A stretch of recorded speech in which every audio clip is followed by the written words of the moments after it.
Good evening, folks. On this 24th of May, this evening we're looking at some admonition from the Apostle Paul as he writes to the Philippians, chapter 1, verse 27. Only let your conversation be as is it becometh the gospel of Christ. Let's see how Paul applies, not just Paul applies it, but Spurgeon applies these words to us for our good. The word conversation does not merely mean our talk and converse with one another, but the whole course of our life and behaviour in the world. The Greek word signifies the actions and the privileges of citizenship, and thus we are commanded to let our actions, as citizens of the New Jerusalem, be such as becometh the gospel of Christ.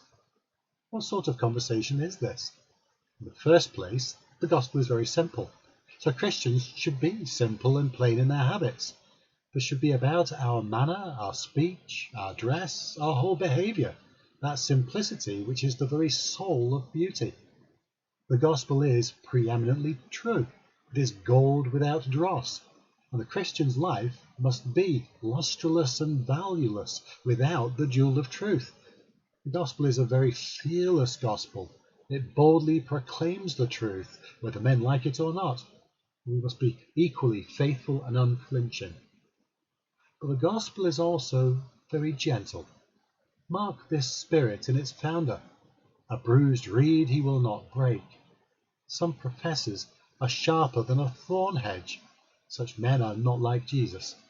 Let us seek to win others by the gentleness of our words and acts. The gospel is very loving. It is the message of the God of love to a lost and fallen race. Christ's last commands to his disciples was, love one another.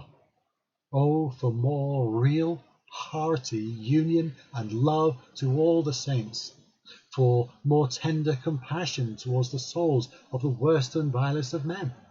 We must not forget that the gospel of Christ is holy. It never excuses sin. It pardons it, but only through an atonement.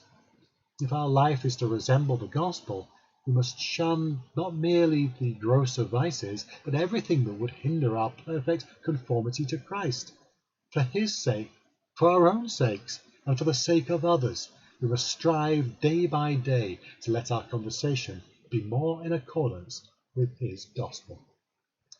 That really is food for thought this evening. I pray that we might dwell upon that. Until the next time, God bless. Do take care.